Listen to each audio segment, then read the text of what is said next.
when I first started being on Twitter, I it was completely a new kind of environment for me.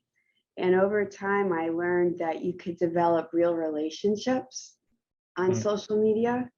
And first, you could really tell a lot about a person. Just their personality does come through. And I thought it was strange at first that you could actually form connections, but it makes sense because we're all kind of there with a liked commonality, you know? So it's kind of the new norm. Yeah. Yeah, what I found quite interesting to see is that there are some people that like can connect their actual personality or like presentation in person with what they write or tweet or whatever. But some people it's a bit strange. So if you meet some people, sometimes it's a bit awkward because you had a completely different expectation how they are. But still, if you're open and positive about it, it can be even quite funny to like challenge your own stereotypes, what you have when you read something. That's true. You bring up a good point. There are going to be people that can use that format to express themselves, and that comes across. It's true. And then I think still a lot of people are very nervous, and they feel like they might say the wrong thing, you know. But I and maybe I'm jumping ahead, but I always say just be yourself. Yeah, so that's awesome. Yeah, that's true. But maybe for a start, for those who may not know you that well, who you are and what you do, can you maybe just introduce yourself a little bit, what you do, how you, obviously we talk about medicine, so what your career so far was, and how you came about to be a doctor, a physician. sure. But before we go any further, I see we have another friend, and Claire, I haven't met you. Yeah, no, hi, I'm Claire. I co-chair the EVMG trainee committee with Nico, but despite his persistence that I should tweet more, I'm still significantly less active on Twitter than Nico. I'm more an observer, apart from. Well, it's very nice to meet you. And you. So my story is kind of the opposite of yours, Nico, which is my father was a physician, and he was an infectious disease doctor. And he was one of the first HIV and AIDS physicians in South Florida. And I was always by his side. I was always around him. He worked very hard. He both had clinics and worked in the hospital. And I spent, after school in the office.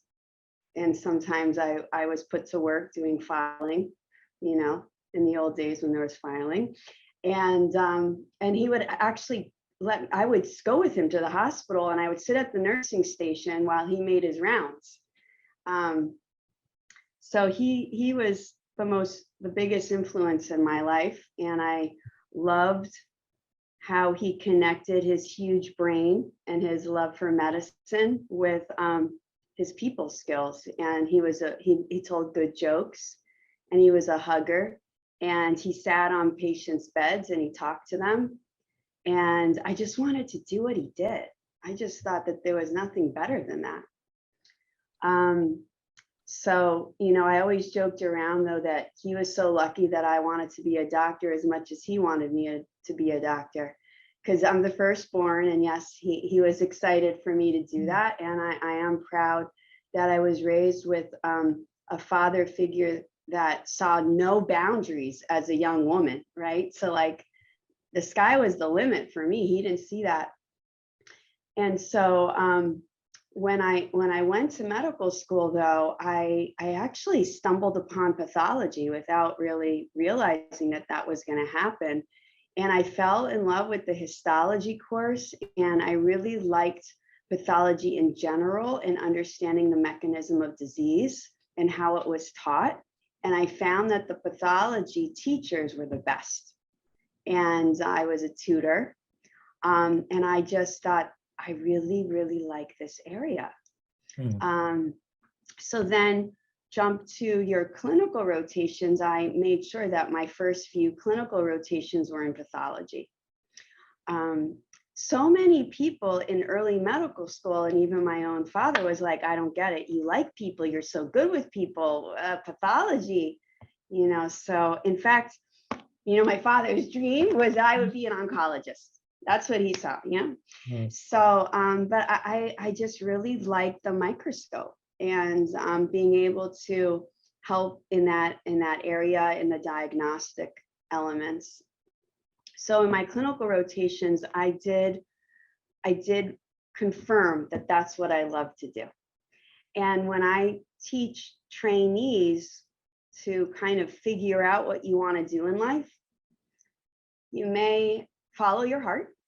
And when you're in a rotation and you keep wanting to gravitate back to something else, that's when you know it's the right thing for you. So when I was on my OB rotation and all I wanted to do was see what that endometrial curettage looked like under the microscope, or kind of relate what I was doing back, I knew, yes, this is really what I want to be doing. And vice versa, which is you could be like, I don't really like this. And so you know that that's not what meant for you to be doing. So I actually took 6 years off between med school and residency to raise a family. So I had 2 children in medical school and then 3 children outside of medical school, and my last child on my first year of residency. So I think I have a little bit of a unique journey, and I am so grateful for those years that I had in just kind of focusing on establishing my family, because now I was able to then go back and kind of do what I needed to do to finish what I started. And when I started my first year of medical school, I mean, residency, again, I'm almost going to be a mother of 6. And I said to myself, Daniela, you got to finish what you started. And all I want to do is just be a good doctor. I want to be a mom and a wife, and I want to have my profession, but that's what I was looking to do. But it's funny, like that, it's not always exactly what happens. And my 12th month of my first year, last month of year 1, I was on the blood bank rotation. And again, completely unexpected, but I was not so much familiar with blood banking, so to speak. I really wasn't, but I found it marvelous. I thought it was absolutely extraordinary. First, I love the blood bank. It's this very unique environment where you have an intensity to it and a calm, and you have old school testing done in test tubes. And it's a place very different than other areas of pathology, which is it's therapeutic driven, whereas other areas of pathology are diagnostic driven. And I found that to be something I really attached to. And then, of course, I was brought back to the floors. And that's because transfusion medicine covers apheresis. And I had to take care of patients and manage procedures involving blood products. And there was really, I needed that part. And my dad was right all along. I did need to have the patient part. Unfortunately, my father passed away right before I started residency, but he knew that I got accepted for my residency. So he was very proud of me, but it has been kind of difficult that I have all these exciting things happen in my life. And, you know, there's certain people that you want to just share it with, but I know that I am sharing it with them. But anyhow, I just thought, first of all, this apheresis machine, that it could remove whole blood, separate it into its parts, return the good parts, take away the bad. What am I in a sci-fi? Like, what is this? Is incredible. And then also I got to, again, meet these patients, get to know them, have relationships with them, get to know their families. And what's amazing in transfusion medicine is that I had to attend procedures that, again, were very unique and rare. So usually we're the first to meet the patient, and we have a very short spurt of interaction, kind of like the ICU. And that was very special. So it took a lot of education. We're here because you may have this condition that's causing all of your platelets to stick together. Okay. We are doing further testing. You know, we probably are going to do this until this point in time. And it's very scary for individuals. So to have that ability to interact and have those conversations and follow them up, and then boom, you're out of their life, God willing, until the next TTP relapse. No, but I hope not. So that again was kind of a curveball that I didn't expect, but I happen to be the kind of person that follows my heart. And I then said, I'm going to pursue transfusion medicine. So my training is in anatomic and clinical pathology. I'm not sure if you have a similar trajectory in Europe in terms of pathology residency, but transfusion medicine is actually under the umbrella of what we call clinical pathology, also known as laboratory medicine. So going into pathology, I imagined I would be a classic anatomic pathologist, someone who takes a biopsy or a piece of tissue, makes that diagnosis, but I ended up being someone more in laboratory medicine and transfusion medicine. So because I'm anchored to St. Louis with my family, I really could not leave St. Louis to pursue a fellowship. And I realized I had to have a plan B if I wasn't going to be able to do a fellowship in transfusion medicine. However, in my third year of residency, we had a new transfusion medicine medical director come to our academic center. And a few days before he started, I said, Dr. Blackall, would you ever consider starting a fellowship? And he looked and he said, yeah, I would. I've done it before. And thank God, I'm so grateful to him. He helped to establish a fellowship program at SLU, and I was able to stay at SLU and complete my fellowship. I didn't have to leave St. Louis or do something that was really plan B. So I finished my fellowship. I had tremendous training from Dr. Blackall. And what's funny is I recently posted a tweet that said, have you guys ever considered your training lineage? And so, I'm proud of my lineage, so to speak. And then I was very blessed that I stayed on to be Dr. Blackall's partner as an assistant medical director. And then he actually left SLU, and then I became medical director. So I was very, very blessed to be able to train and stay on at the institution.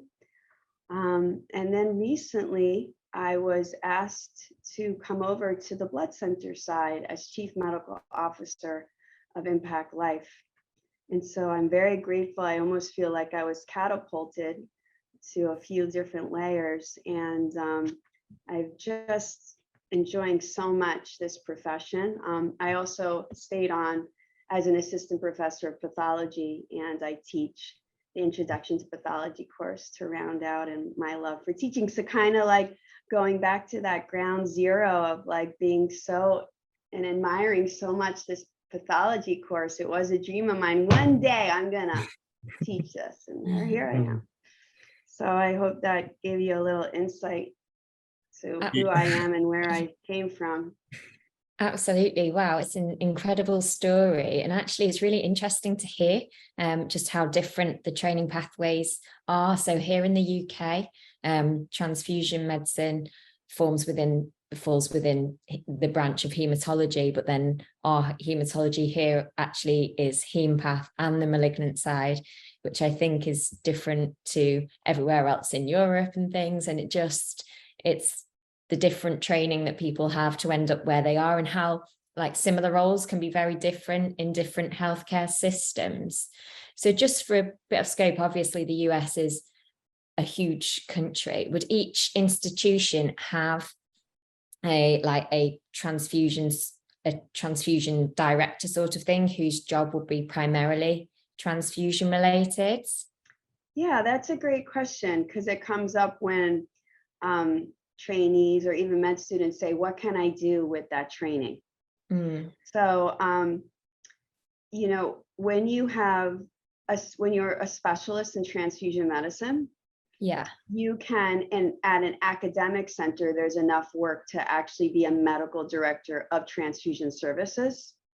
For me, I covered transfusion medicine, so the blood bank of both the adult kids hospital, but I also oversaw hematology and coagulation and the laboratory front. And that is, I think, consistent with other academic transfusion medicine specialists, kind of, you know, dabbling in both areas of the lab.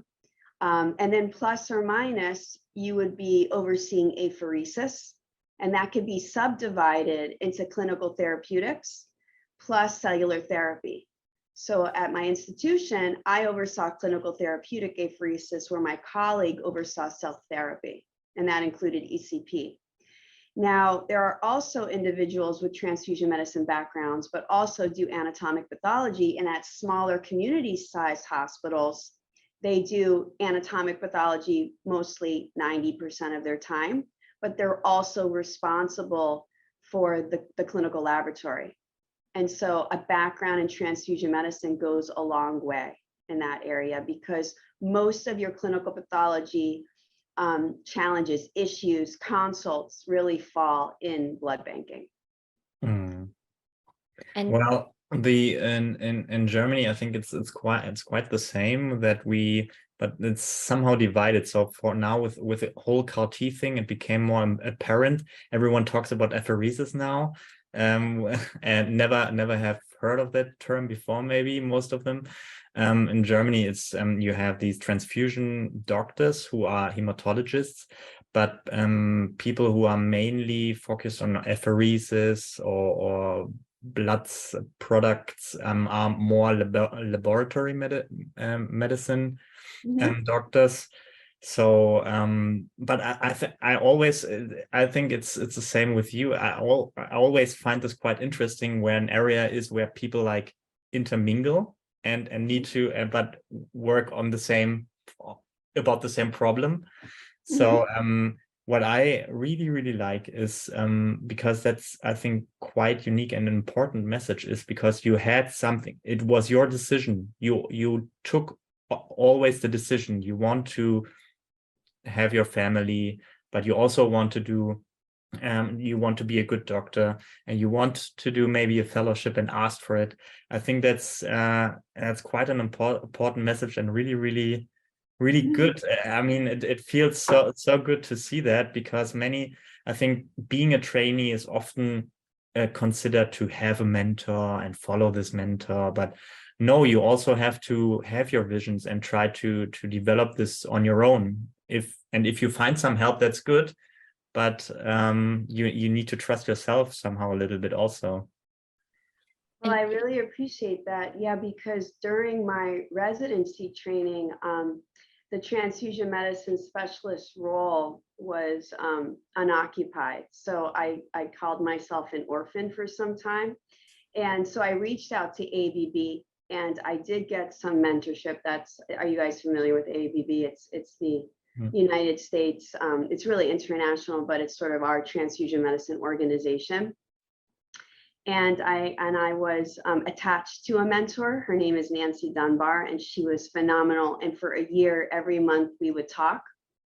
And it was very valuable, because again, I was a little scared about how I was very excited for this field, but I didn't really know exactly how to pursue it. And she talked with me, and she also provided me with opportunities within the organization. That made me feel very special, and that again continued to solidify.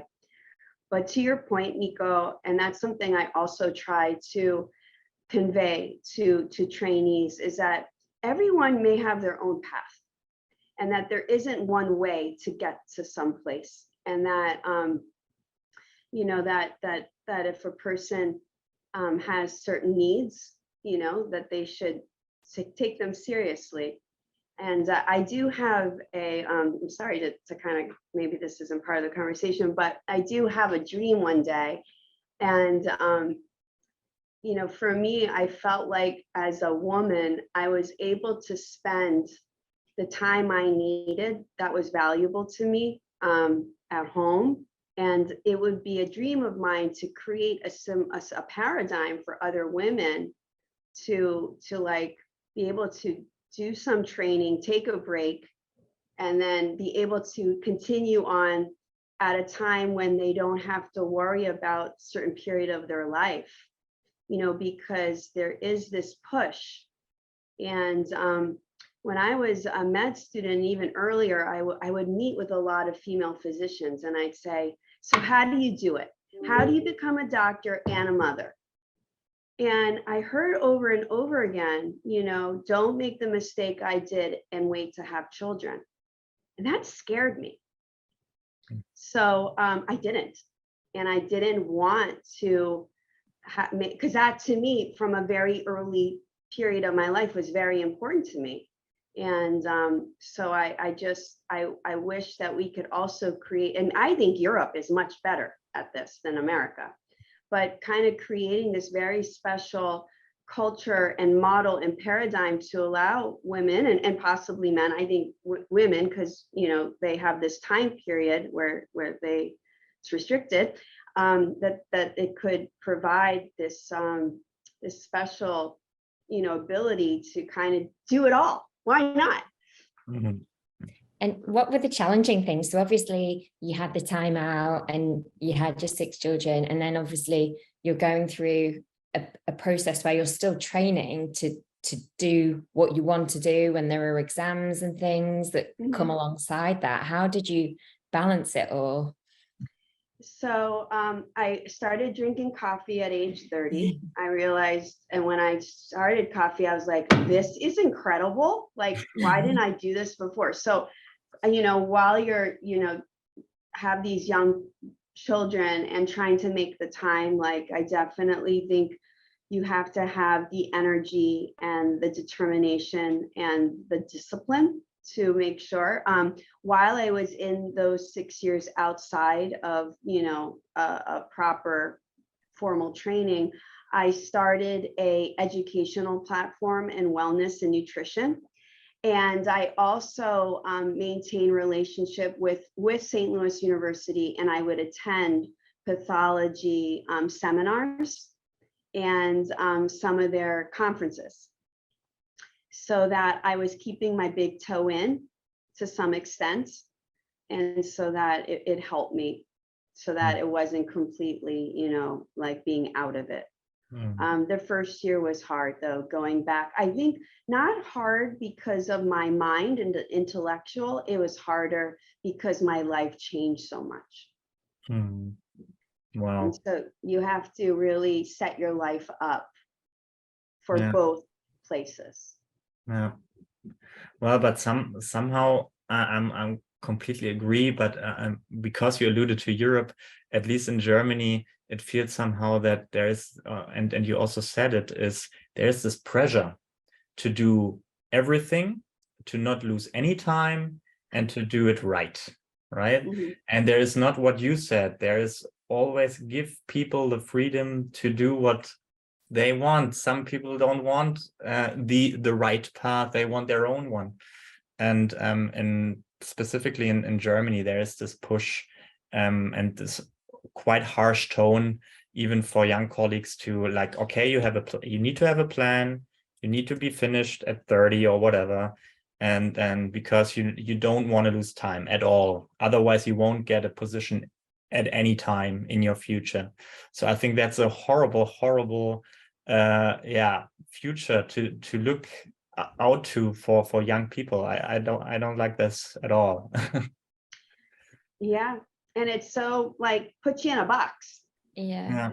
I think what you've done is incredible, an amazing example as well to everyone out there, because the thing is, like, to take a decision like that at the age you were and think you never get those years back. So if you are someone who feels pressure to go straight on, to get the position, to achieve all of this at such a young age, you could run the risk then of getting to an age where you've sort of missed out on the opportunities to have families and things like that. So I think just knowing what you wanted and saying, no, I'm stopping doing this. And then I think people sometimes try and plan too much, and you can't really plan things like that. Yeah, absolutely, Claire. But I'm not going to lie to you. When I go to an interview, I'm not putting all that on the table. Yeah. You know, by the way, I'm a mama sick, no. Yeah. I don't know if that's like what that is, but yeah, so doing what is right for you, but at the same time, pushing a professionalism and trying to get yourself to where you need to be. Yeah, wonderful. But maybe to change it where we are now, because I don't know what the situation in the US is, but in Germany, or I think in Europe as well, is when it comes to blood transfusion, blood banking, it's always horror. We don't have a lot of blood. We don't have a lot of donors. We don't. Everything is in a hurry. If I call my colleagues from the apheresis team, they're always a bit like, well, okay, when do you need your product? And it's always this kind. What do you think is the main challenge at the moment in your specialty, and how maybe it even developed when you began? Was it completely different?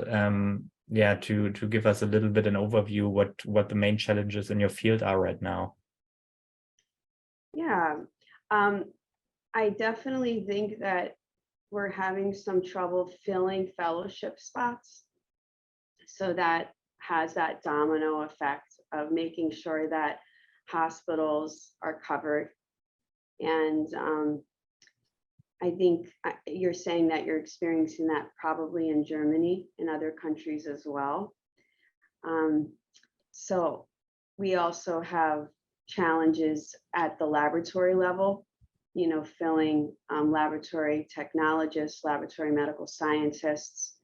There are a lot of people who are retiring that have this incredible amount of information and have been experts in the field. And now, because of the decrease in numbers of people that can run a lab, there's a lot more, we call it cross-training, so you don't have that level of expertise as well. So just trying to figure out how we're going to just keep blood banks and labs afloat is a challenge, I'm going to say, in the United States. I am a half glass full kind of person. So to me, I kind of emphasize though on the amazing things that are happening in our field though. And there are a lot of people that see these challenges and are starting to try to invest in building more educational platforms and thinking, how do we expand our transfusion medicine candidates? Let's not just focus on pathologists. Let's think about hematologists. Let's think about anesthesiologists.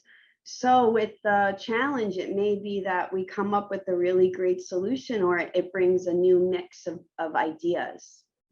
But that is something that we are experiencing currently right now. Mm-hmm. You talked about inventory shortages.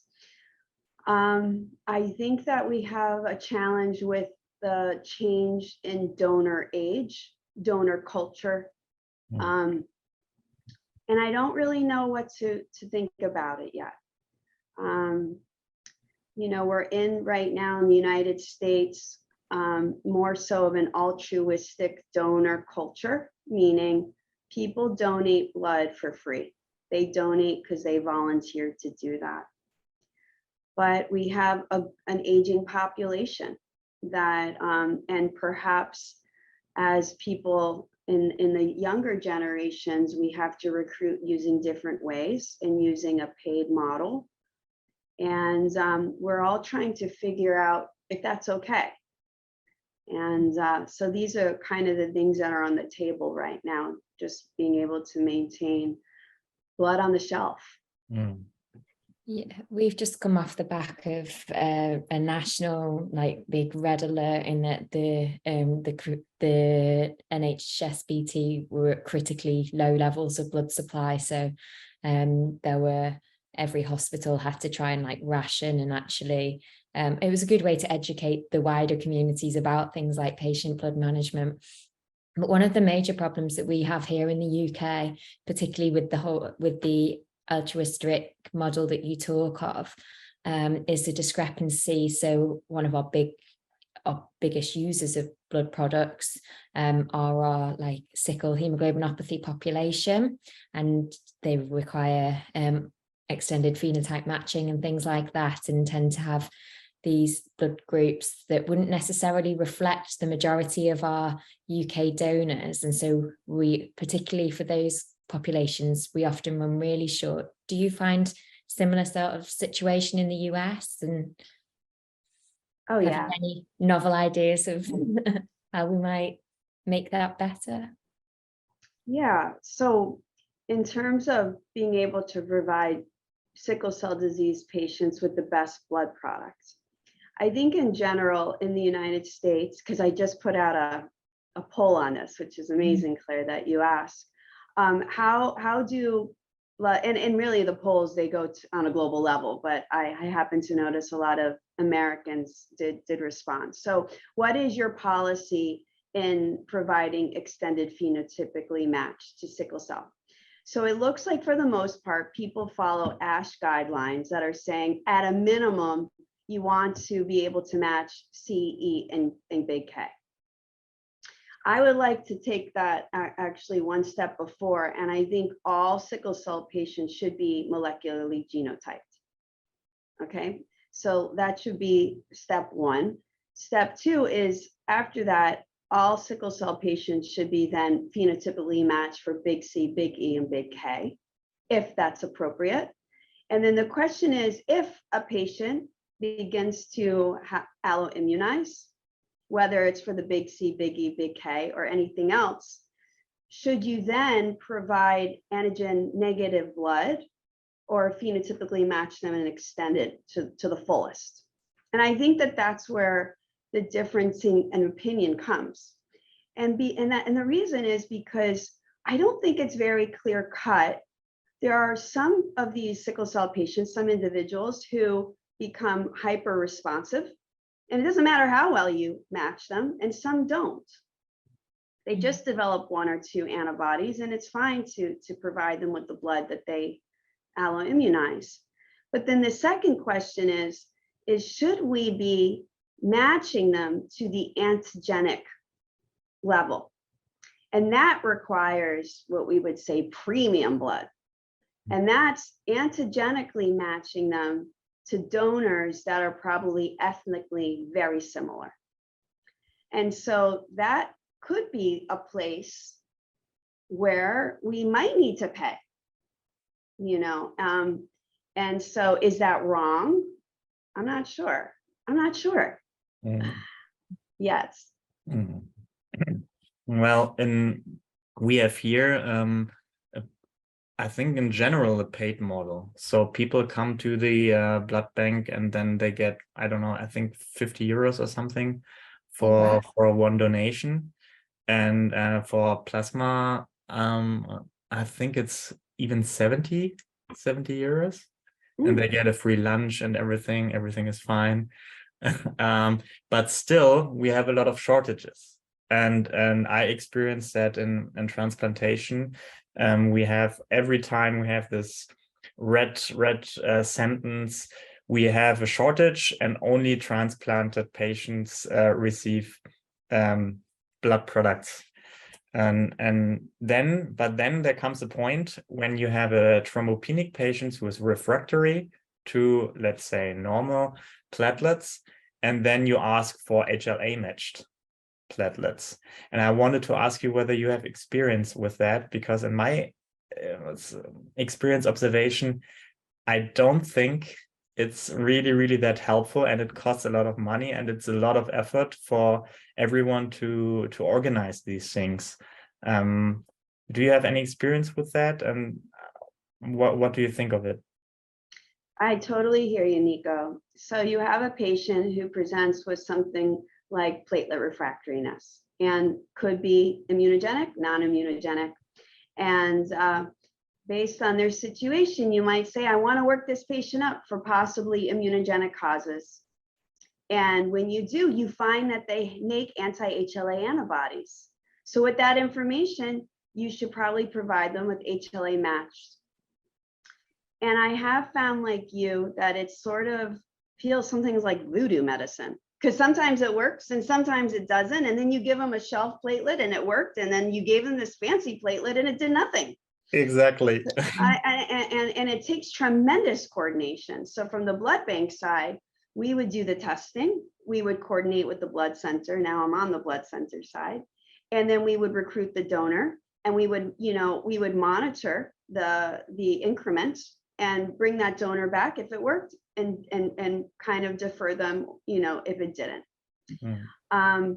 There are other mechanisms that we could be using, such as the cross match platelet. Are you familiar with that? Mechanism? We don't use it usually, but I heard of it. Yeah. That to me would be the first line.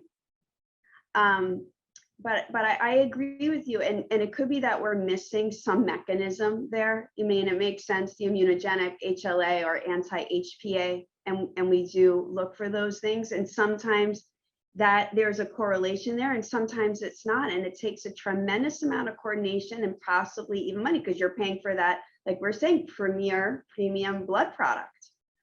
So maybe there's more that we have to understand in that area. But the cross match to me is really the best way to go, because that at least allows you even to use a shelf platelet. Mm-hmm.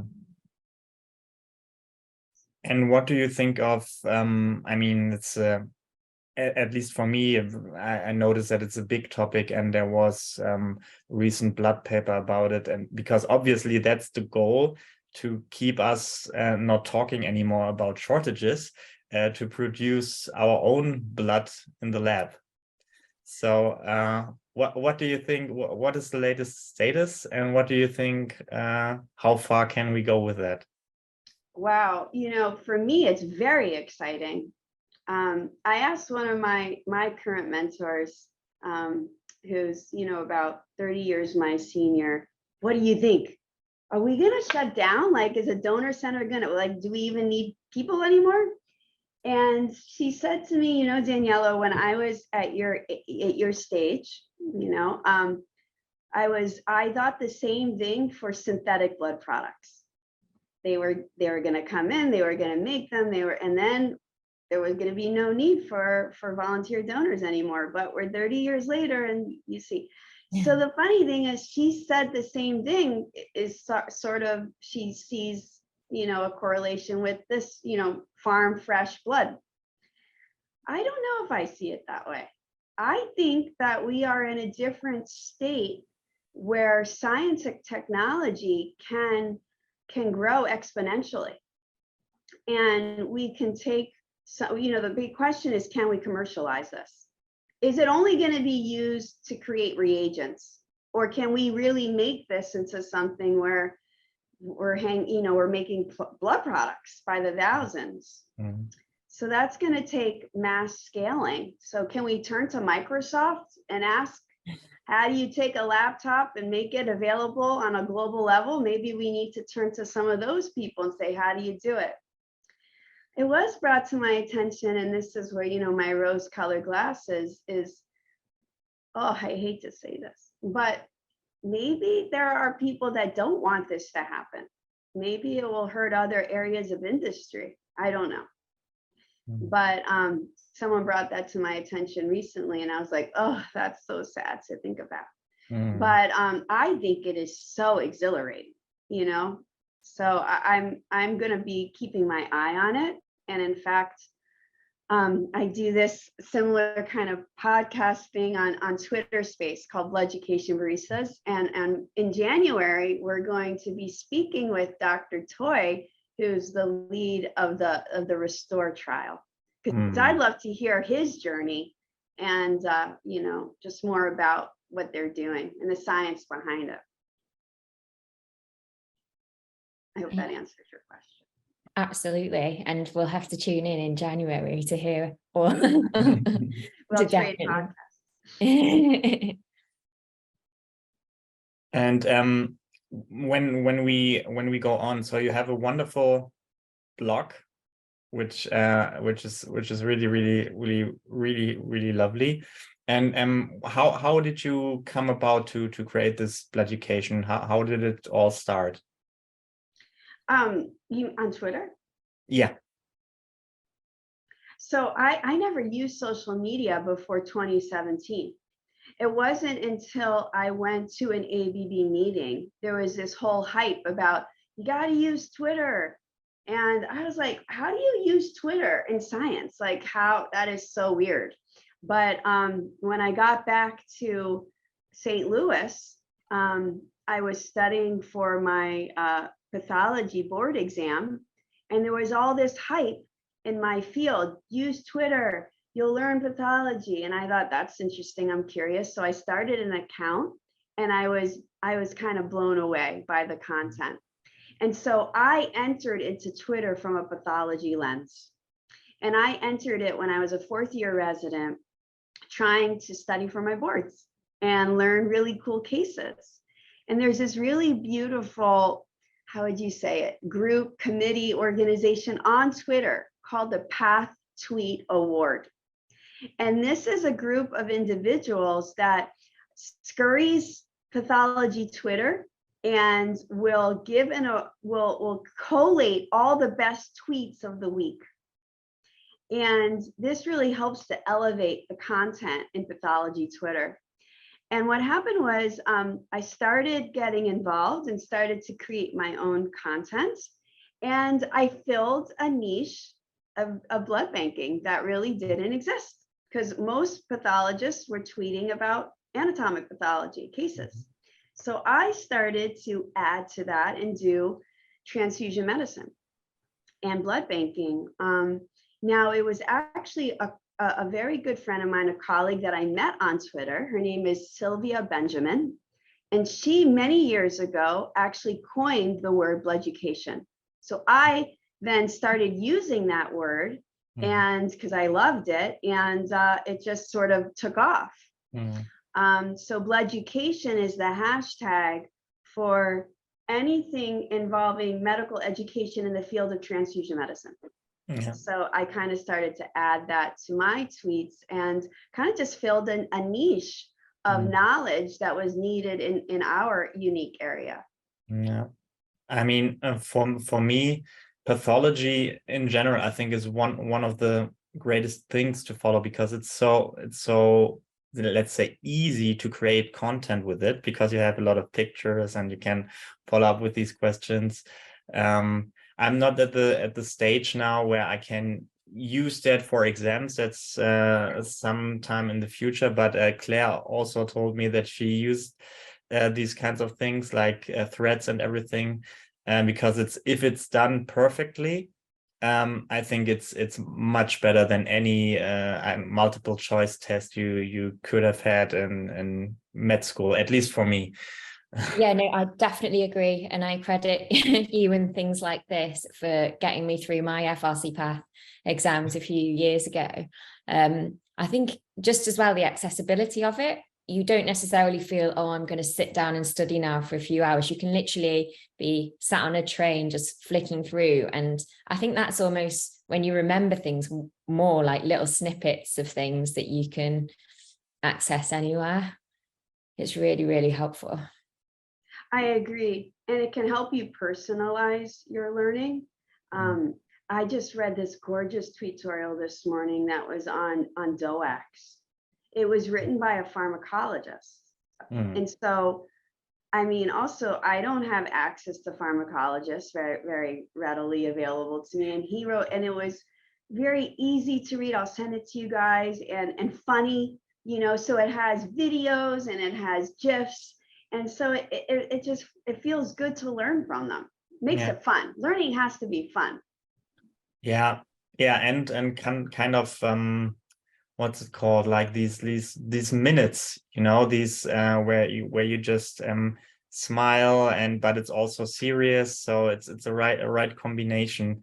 And what I sometimes have the fear is that this evolves into like awkward moments at meetings where people try to translate this into a presentation, and then it's always a bit awkward and cringe moment, because I think because of this unique profile, it needs to stay on that platform. You cannot like easily translate this into a 20-minute presentation at ASH, for instance. That's you need to be careful with that, I think. Although I have condensed a conference or a learning seminar and took the main points from it. Yeah, I think it can be condensed. But also, I said learning is fun, but Nico just put together a tutorial that I wouldn't call it fun. It was beautiful and inspiring, and so there's so many different elements to project, you know. Yes, fun and silly and goofy, but there's also ways to be serious and impactful and meaningful.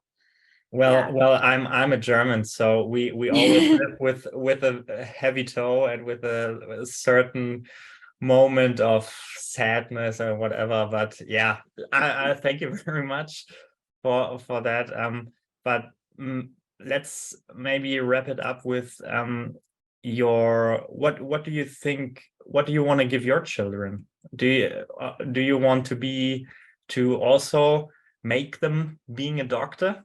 Oh my gosh, yes. I try to brainwash them every day. I don't think any of them have really taken the bait yet. No, it's something, I don't know what it is. It's kind of, when you love something, you want your children to do it. But you know, and also I think that when you see the right combination of skills, which is compassion and love for other human beings, plus a brain that can handle that kind of content, that combination is great. Although there's other professions that can do that too. No, I'm not sure any of my children will, but I have to share with you, Claire, you'll love this. I have 2 sons and 4 daughters. Yeah. And my 2 sons both want to marry doctors.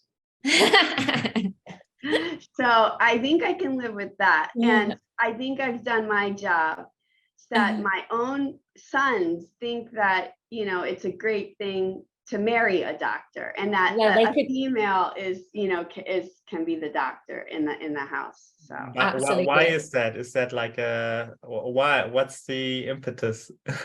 I think they could. Yeah, sorry, go ahead. Do a lot worse. Well, I think they do love the fact that their mom is a doctor. I think that they've seen the value of it, and they see that I love it, and so it adds to the home.